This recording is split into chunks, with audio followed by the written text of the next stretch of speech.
Australian national health studies ने ये बताया है कि 6 घंटे से ज्यादा जो लोग लगातार बैठे रहते हैं उनकी जो लाइफ है वो 9 से 10 साल कम हो जाती है। ऐसा ही डब्ल्यूएचओ ने भी बताया है कि जो साल भर में डेथ होती है उसका 5% सिर्फ इस वजह से होता है कि लोग फिजिकली इनएक्टिव रहते हैं। देखिए, फिजिकल इनएक्टिव रहने की वजह से हमें क्या क्या प्रॉब्लम होती है और क्यों होती है वो स्टेप बाय स्टेप हम साइंटिफिकली समझेंगे। जब हम लगातार बैठे रहते हैं तो जो हमारी बॉडी में लाइपेज एंजाइम होता है जो फैट को तोड़ता है और उसका मेटाबॉलिज्म बढ़ाता है, उसकी एक्टिविटी 90% डाउन हो जाती है। जब आधे घंटे से ज्यादा देर आप बैठे रहते हैं तो वो लाइपेज एंजाइम धीरे धीरे इनएक्टिव हो जाता है। क्यों इनएक्टिव हो जाता है? क्योंकि अब आपकी बॉडी हिलडुल नहीं रही है, कोई काम नहीं कर रही है, कोई फिजिकल एक्टिविटी नहीं कर रही। जब आप फिजिकली एक्टिव होते हैं तो जो आपका बॉडी में ग्लूकोज है वो कंज्यूम होता है और आपकी बॉडी को लगता है कि आपको और ग्लूकोज चाहिए और एनर्जी चाहिए, इसलिए वो मेटाबॉलिज्म तेज कर देता है। लेकिन जब आप एक्टिव नहीं है, सिर्फ मेंटल वर्क कर रहे हैं, सिर्फ उंगलियों को हिला रहे हैं, तो उसमें आपको बहुत ज्यादा एनर्जी लॉस नहीं हो रहा है।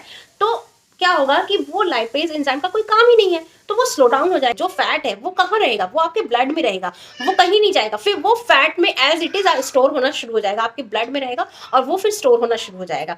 और जब ये स्टोर होना शुरू हो जाएगा तो उसी से ओबेसिटी आएगी, मोटापा आएगा, हार्ट की प्रॉब्लम आएगी और ट्राइग्लिसराइड की मात्रा जब बढ़ जाएगी तो वो धीरे धीरे आपकी कार्डियोवैस्कुलर डिजीज को बढ़ाना शुरू कर देता है। ये लगातार बैठना, सिटिंग जो है वो न्यू स्मोकिंग हैजार्ड है। यानी कि जितना आप स्मोक करने से आपकी बॉडी को नुकसान होता है, उससे भी ज्यादा अब लगातार बैठे रहने से आपकी बॉडी को नुकसान हो रहा है। लगातार आप नहीं बैठ रहे, 30 मिनट बैठने के बाद आप 2 मिनट भी मूवमेंट करते हैं तो इसका भी आपके बॉडी पर, आपके बॉडी में ग्लूकोज लेवल पर बहुत अच्छा असर पड़ता है। खाना खाने के आप 10 मिनट बाद, खाना खाने के तुरंत बाद वॉक नहीं करना चाहिए, लेकिन खाना खाने के अगर आप 10-20 मिनट बाद 10 मिनट की भी वॉक कर लेते हैं, अच्छे से आराम से टहल लेते हैं, तो वो भी आपके बॉडी में जो ग्लूकोज लेवल है उसको बहुत हद तक मेंटेन कर।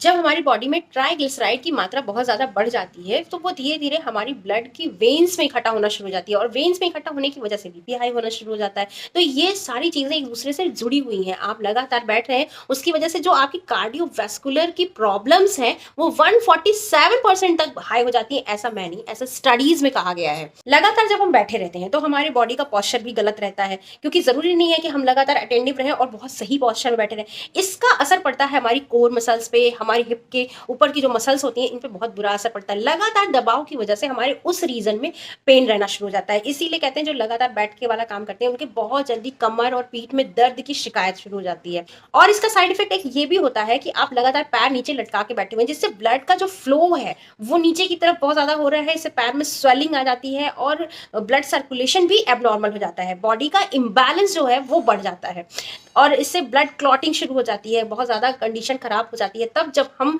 बिल्कुल धीरे धीरे इस चीज के आदी हो जाते हैं और टहलना चलना फिरना तो बिल्कुल छोड़ ही देते हैं, आदत सी हो जाती है। क्यों? क्योंकि बैठने की वजह से ओबेसिटी आती है, हमें आलस आती है, हम इनएक्टिव रहते हैं और धीरे धीरे ये हमारी इनबिल्ड हो जाती है हमारे अंदर कि हाँ बैठ के बहुत कंफर्टेबल महसूस, जबकि बॉडी मूवमेंट में बहुत ज्यादा कंफर्टेबल महसूस करती है और ब्रेन इनएक्टिव रहता है, थोड़ा शांत रहता है तब। लेकिन हम इसका उल्टा करते हैं, ब्रेन को तो बिल्कुल एक्टिव रखते हैं, बिल्कुल अशांत रखते हैं और बॉडी को बिल्कुल ही बैठा के रखते हैं।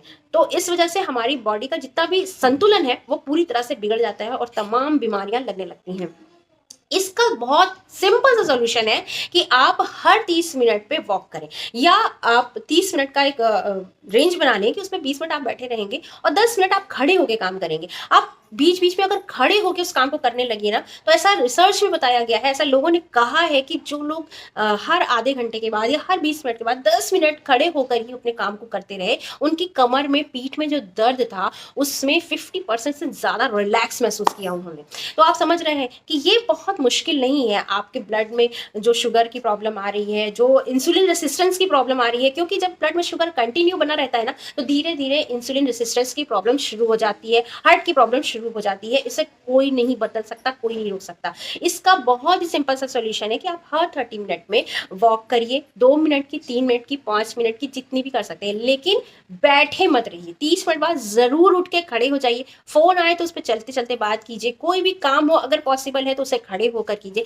इसके साथ ही आप बिल्कुल श्योर कीजिए अपने आप को कि आप रोज कम से कम 4 से 5,000 या 6,000 कदम जरूर चलेंगे। वो कैसे आप मेंटेन करेंगे ये आप खुद इसको डिसाइड कीजिए। और साथ ही थोड़ा जल्दी-जल्दी अगर आप वॉक करें, जिसको ब्रिस्क वॉक कहते हैं, इसका बहुत ज़्यादा बेनिफिट होता है हमारी बॉडी को। क्योंकि जब आप थोड़ा-सा ब्रिस्क वॉक करते हैं, थोड़ा तेज़ी-तेज़ी से चलते हैं, तो वो आपके जो 6000 कदम हैं, वो अगर आप 3000 भी चल रहे हैं, 4000 भी चल रहे हैं, तो भी कवर हो जाते हैं, क्योंकि उतना एनर्जी आपकी बर्न हो जाती है, उतनी कैलोरी आप कंज़्यूम कर लेते हैं। तो जो आपने एक्स्ट्रा कैलोरी भी खाने-पीने में या इधर-उधर से ले ली है, वो भी बैलेंस हो जाती है। तो इस तरह से आपने देखा कि हमारा लगातार बैठे रहना हमारे शरीर के लिए आरामदायक नहीं है, बल्कि और भी ज़्यादा खतरनाक है। तो कमेंट में आप ज़रूर बताइएगा कि आज से आप अपने डेली शेड्यूल में क्या चेंजेस करने वाले हैं, और अपने हर आलसी फ्रेंड को ये वीडियो ज़रूर शेयर कीजिएगा। मिलते हैं नेक्स्ट वीडियो में।